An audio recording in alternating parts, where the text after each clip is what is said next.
Today on Jerry TV, we talk about Apocalyptic Airsoft.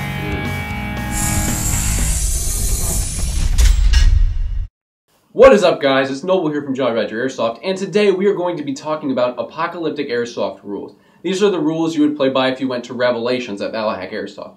It's a really fun, unique type of game where you're not, in the traditional sense, going with two different teams. Instead, you are in basically a free-for-all where you have to survive, betray, rob, steal, cheat, lie, do whatever you have to do to gain the most money, to gain the most goods, objects, whatever you want to go after. You can pursue that in this game because it's basically a free-for-all, like playing Fallout in Airsoft. So it's a really unique, interesting way to change up your Airsoft routine. And it can be a lot of fun if done right. So here are our rules that we play by, and they're very similar to Battlehack's Revelations rules too. We need medics! So Apocalyptic Airsoft games are a free-for-all, but it's kind of a controlled free-for-all. You have role players facilitating the game. You have different factions, different groups vying for power. It's not just straight up running around shooting each other.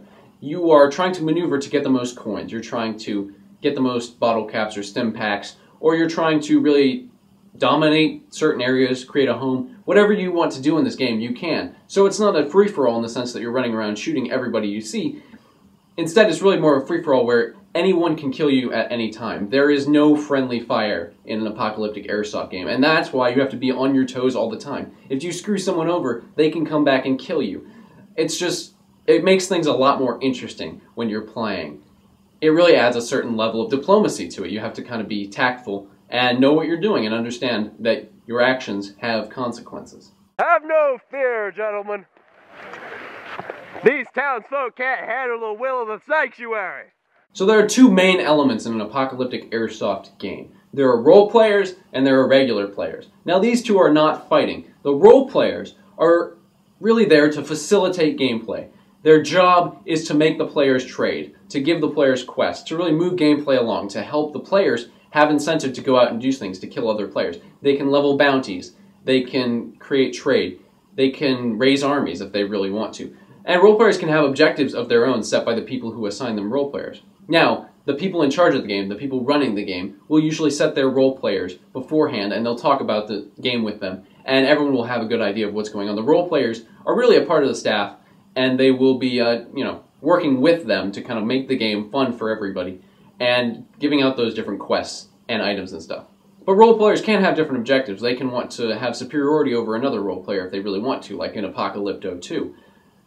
Yes, Apocalypto 2. They will work together with players or with other role players, and they can have their own agendas, but the role players shouldn't be the center of the game.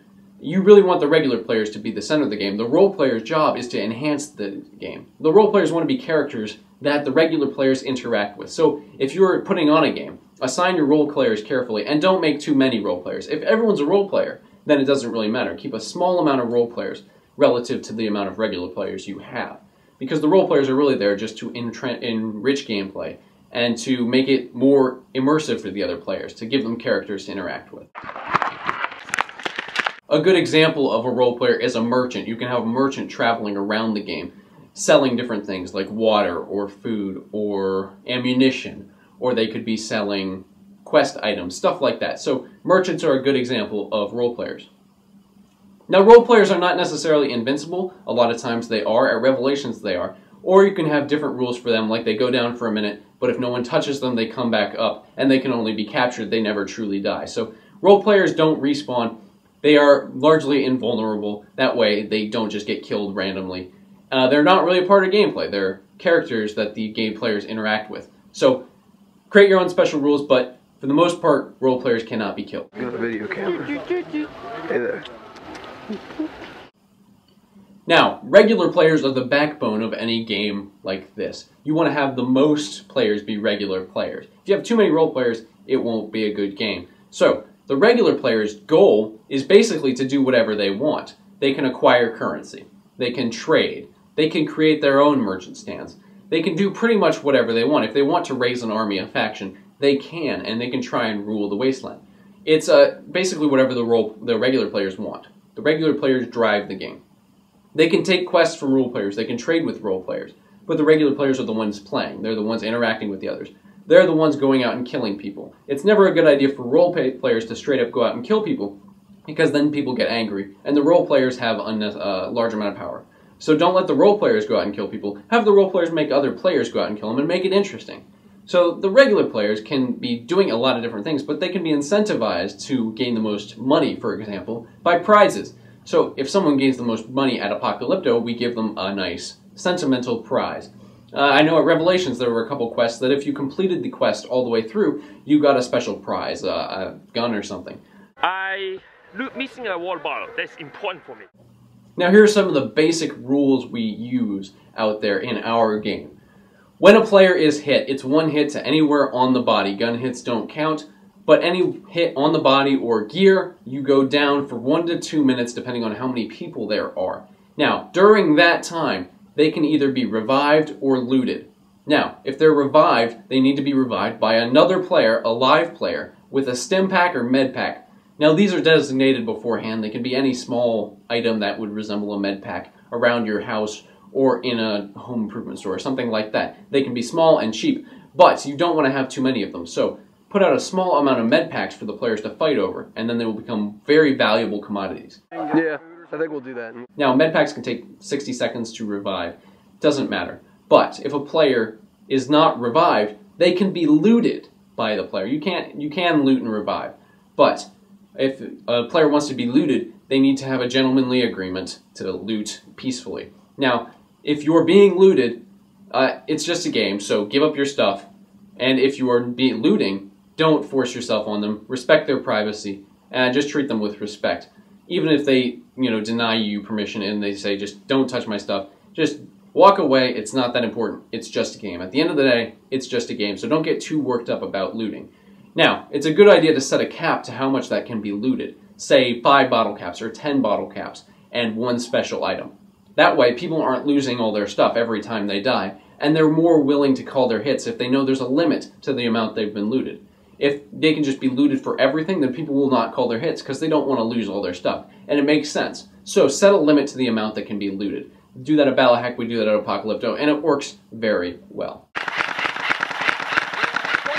Now, respawns. You're going to want to set up neutral respawns. Several. You want at least 3, 4 or 5 would be ideal that players can go to. Any survivor, any regular player that dies after 1 or 2 minutes, they can get up and go to any one of the respawns around the field. Now, once they're at that respawn, they can wait a certain amount of time. It's up to you depending on how many players, how big your field is, that kind of thing.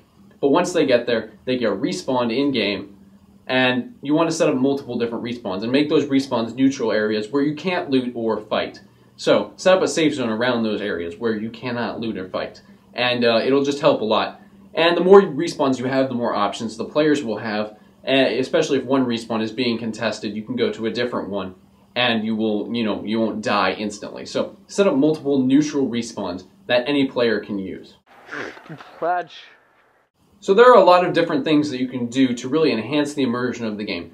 A lot of special mechanics that you can use and implement into your own Apocalyptic Airsoft games. The first is radiation zones. Now, radiation zones are areas that are marked off with either caution tape or red flags or something to designate those areas as irradiated. If any player goes in the irradiated zones without the cure, then they will be dead and have to go to respawn. They can't be healed.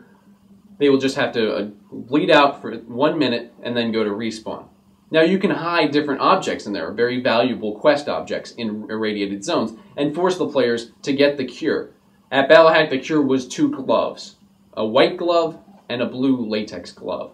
Now, at Apocalypto, we used, I think, a red band or something, but they became very valuable objects. So, you want to set something as the cure and set up radiation zones. That way, anyone who doesn't have the cure can't go in those radiation zones.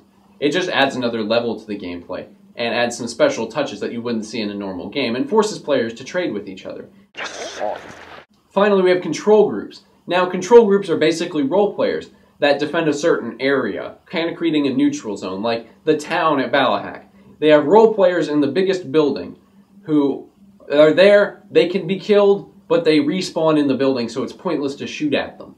Now, they do a good job of just kind of keeping control over the town and creating a neutral area most of the time. I use the word neutral lightly because you can get shot in the town for no reason. It happens a lot.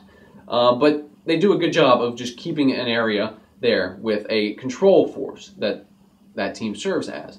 And it might be a good idea if you have a very large game to designate a control force, because that control force can help you control the game, add immersion, or, you know, take away some shooting if you have to. If people are just getting shot up, then you can create a neutral zone with your control force. It's really just about managing the game through different role players and control forces so that everyone has a good time and neither side is overpowering. There's a Legion? Not your Legion. I think more like a Kaiser's Legion. So it's really not that complicated. It's all about creating an immersive environment. You want to put up buildings. You want to create signs, that kind of thing. Really immerse yourself. Play Fallout for inspiration. It's great inspiration. There's a lot of cool stuff you can see in there. And the more stuff you put into it, the more special buildings you make, the more special costumes you make, the more you get into the immersion of the Apocalyptic Airsoft game, the more fun it is. Because, I mean, we've seen Josh with his vault suit. It's really cool to see all people go all out with it. And it's really fun to play with them because you really feel like you're in there and it's just awesome. So really get immersed into it and have fun. Respect each other. Remember, it's just a game. If you're being looted, you're having a terrible time, it's okay. It's just a game. Don't get defensive when people try to loot you. Don't get mad when people don't call their hits. Remember, call your hits. If you're hit, go down. It's okay. It's just a game. But have fun and enjoy it. It's a lot of fun. We're doing Apocalypto 2 next weekend. Yes. Assuming things hold. And it'll be a lot of fun. We can't wait to get that video for you. And we're working on plans for Apocalypto 3. So like that Facebook page if you want to be a part of Apocalypto. It's a lot of fun. And yeah, it's a lot of fun. Revelations 5 already has over 300 people, and that's 6 months away. So it's just a lot of fun to go to. I highly recommend these kind of games. It's very immersive, especially if you're tired of the old run and gun, two teams fighting each other thing. It can get stale after a while, so go into a free-for-all game. It's a lot of fun, and it's really interesting, and I can't recommend it enough. So, thank you for watching. If you have any questions, comments, or concerns, leave them in the comments section below. Don't forget to like, comment, and subscribe to Jolly Roger Airsoft TV. We've got a lot of cool stuff coming up here shortly. And that's all I got for my spiel today. So, thanks for watching. It's been Noble. Peace out.